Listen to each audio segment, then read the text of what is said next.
चलो ठीक है। तो क्या पढ़ना है? स्ट्रक्चर्स ऑफ क्रोमोसोम्स, मतलब गुणसूत्र की संरचना हम लोग पढ़ेंगे। हंसिए मत एकदम, ठीक है? एकदम ध्यान से कंसंट्रेट होकर सुनिएगा, बहुत ईजी तरीके से बताएंगे आप लोगों को, एकदम आसानी से याद हो जाएगा। देखिए गुणसूत्र की संरचना, तो सबसे पहले हम जानते हैं कि जो गुणसूत्र होता है, गुणसूत्र का फॉर्मेशन कहाँ और कैसे और किस प्रकार से होता है, ठीक है? तो सबसे पहले आप जानते हैं कि कोशिकाएं होती हैं, कोशिका होती कि नहीं होती है, और उस कोशिका में क्या पाया जाता है? न्यूक्लियस पाया जाता है, मतलब केंद्रक। जो केंद्रक होता है, केंद्रक की संरचना कुछ इस प्रकार से होती है, ठीक है? ऐसे होती कि नहीं होती है। और इस केंद्रक में आप देखेंगे तो इस केंद्रक में क्या पाया जाता है? थ्रेड लाइक स्ट्रक्चर पाया जाता है, मतलब क्रोमैटिन के मतलब इसमें धागे जैसी क्या पाई जाती है? संरचनाएं पाई जाती है। किसमें? इस केंद्रक में। तो इस केंद्रक में जो क्रोमैटिन के धागे हैं, यानी जो धागे जैसी संरचनाएं पाई जाती है, इसको क्या कहा जाता है? क्रोमैटिन के धागे कहा जाता है। क्या कहते हैं? क्रोमैटिन का धागा कहा जाता है। मतलब ये गुणसूत्र की हम संरचना पढ़ रहे हैं, लेकिन ये पहले जान ले कि गुणसूत्र आता कहाँ से है। तो इसके बारे में जानने से पहले हम ये देखेंगे कि ये जो न्यूक्लियस है, यानी ये जो केंद्रक है, ये केंद्रक कहाँ पाया जाता है? तो कोशिकाओं में पाया जाता है। कोशिका के जीवद्रव्य में क्या होता है? पाया जाता है। इतनी बात सबको समझ में आ गया? अब ये जो केंद्रक होता है, इस केंद्रक में पाया जाता है बहुत सारे धागा, यानी धागे की तरह क्या पाई जाती है? संरचना पाई जाती है। तो इसमें जो थ्रेड लाइक स्ट्रक्चर पाया जाता है, उस थ्रेड लाइक स्ट्रक्चर्स को क्या कहते हैं? क्रोमैटिन के धागा कहते हैं। क्या कहते हैं? क्रोमैटिन के धागा कहते हैं। समझ में आ गया? तो अब ये जो क्रोमैटिन का धागा है, अब ये क्रोमैटिन का धागा दो प्रकार का होता है। कितने प्रकार का होता है? दो प्रकार का होता है। पहला होता है हेटेरोक्रोमैटिन और दूसरा क्या होता है? यूक्रोमैटिन। कौन कौन सा? हेटेरोक्रोमैटिन और यूक्रोमैटिन। तो इसमें जो गाढ़े रंग का धागा दिखाई देता है उसको हेटेरोक्रोमैटिन कह देंगे। क्या कह देंगे? हेटेरोक्रोमैटिन। मतलब इसमें जो गाढ़ा रंग का धागा दिखाई देगा उसको हेटेरोक्रोमैटिन कहते हैं, और जो हल्के रंग का धागा होता है उसको क्या कहते हैं? यूक्रोमैटिन कहते हैं। तो खैर इसको छोड़िए आप। तो फिलहाल यहाँ पे आपको समझना क्या है, इसमें सिर्फ क्या पाया जाता है? क्रोमैटिन का धागा कहाँ पाया जाता है? न्यूक्लियस में, केंद्रक में पाया। इतनी बात सबको समझना है। तो सबसे पहला पॉइंट हमें क्या समझना है? तो सबसे पहला पॉइंट समझना है कि जो केंद्रक होता है, केंद्रक में क्या पाया जाता है? केंद्रक में क्रोमैटिन का जो धागा पाया जाता है, वो क्रोमैटिन का धागा क्या करता है? कोशिका विभाजन के समय, कब? कोशिका विभाजन के समय, मतलब जब कोशिकाओं का विभाजन होने लगता है, तो कोशिका विभाजन के समय ये केंद्रक जो होता है, क्रोमैटिन का जो धागा होता है, ये छोटे छोटे खंडों में टूटने लगता है। कौन? ये क्रोमैटिन का धागा। किस टाइम टूटता है? कोशिका विभाजन के समय। तो कोशिका विभाजन के समय क्रोमैटिन का धागा क्या होता है? छोटे छोटे खंडों में टूटता है। इतनी बात सबको समझ में आया? और जब वो क्रोमैटिन का धागा छोटे छोटे खंडों में टूटता है, तो टूट करके क्या बनाता है? गुणसूत्र का निर्माण करता है। अब बातें सबको समझ में आएगी नहीं? तो ये कहाँ से है, सबको क्लियर हो गया? मतलब जो केंद्रक पाया जाता है, उस केंद्रक में क्या पाया जाता है? क्रोमैटिन का धागा। और वो क्रोमैटिन का धागा कोशिका विभाजन के समय छोटे छोटे खंडों में क्या होता है? टूट जाता है, और छोटे छोटे खंडों में टूट करके गुणसूत्र का क्या कर लेते हैं? निर्माण कर लेते हैं। इतनी बातें सबको समझ में आएगी नहीं? अब एक चीज़ यानी कि जो मनुष्य में गुणसूत्रों की संख्या होती है वो कितना होता है? मानव में क्रोमोसोम नंबर कितना होता है? 46 होता है। कितना होता है? 46। अगर हम लोग पेयरिंग की बात करें, जोड़ी की बात करें, तो कितना हो जाएगा? 23 हो जाएगा। समझ में आ गया सभी लोगों को? सबसे पहली बात क्या बता दोगे? सबसे पहला बात यह बताओगे कि क्रोमैटिन का धागा कोशिका विभाजन के समय, जैसे कि कोशिका विभाजन के समय क्रोमैटिन का धागा छोटे छोटे खंडों में टूटकर गुणसूत्र का क्या करते हैं? गुणसूत्र का निर्माण करते हैं। समझ में आ गया सभी लोगों को? यहाँ कोई दिक्कत? अब दूसरा पॉइंट क्या बताएंगे? मनुष्यों में गुणसूत्रों की संख्या कितनी होती है? तो मनुष्यों में गुणसूत्रों की संख्या 46 होता है, और जोड़े में कितने बन जाएंगे? 23 जोड़े। ठीक है? अब देखिए, ये जो क्रोमैटिन का मतलब ये जो आपका क्या है? गुणसूत्र है। इस गुणसूत्र को अगर देखा जाए तो यह एक आवरण से घिरा है। कितने आवरण से?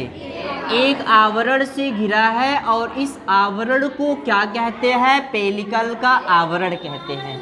नहीं समझे? सबसे पहला बात आपने यह बताया कि क्रोमैटिन का धागा छोटे छोटे खंडों में टूटकर गुणसूत्र का क्या करते हैं? निर्माण करते हैं।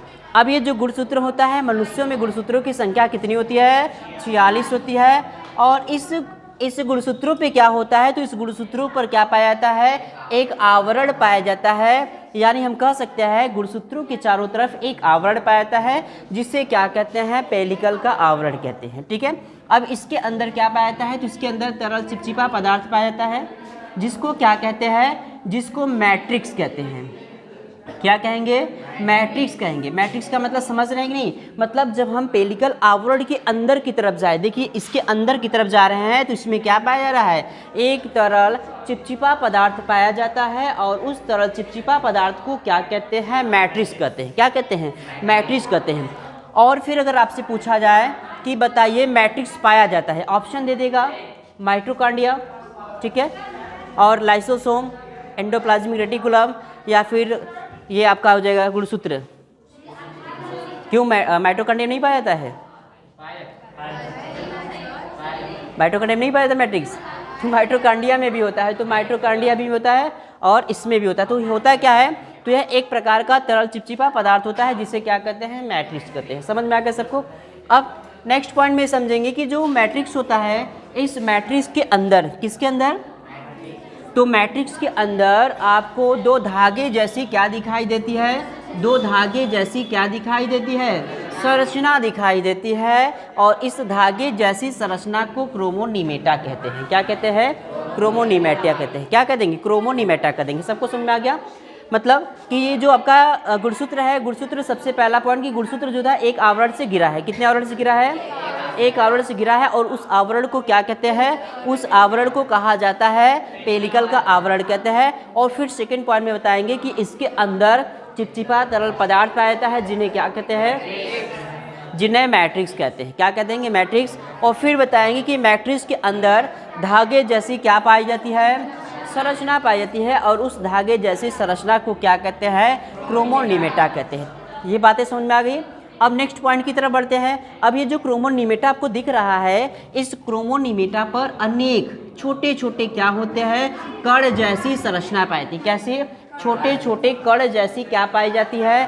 संरचना पाई जाती है। और इन छोटे छोटे कण जैसी संरचना को क्या कहते हैं? तो क्रोमोमियर कहते हैं। क्या कह देंगे? क्रोमोमियर कहते हैं। क्रोमोमियर को और डिफाइन करना होगा तो क्या बताएंगे भाई? क्रोमोमियर जो है, क्रोमोमियर जो होता है, यह एक प्रकार से हम इसको जीन भी कह देंगे। क्या कहेंगे? जीन कह देंगे। नहीं समझे? क्रोमोमियर क्या है? तो क्रोमोमियर जो ये जीन भी कहलाता है। और जीन क्या है? तो जीन जो होता है स्मॉल पार्टिकल ऑफ डीएनए, मतलब यह डीएनए का एक छोटा खंड होता है। क्या होता है? हाँ, डीएनए का छोटा क्या है? तो डीएनए का छोटा खंड है। बात सबको समझ में आया कि नहीं?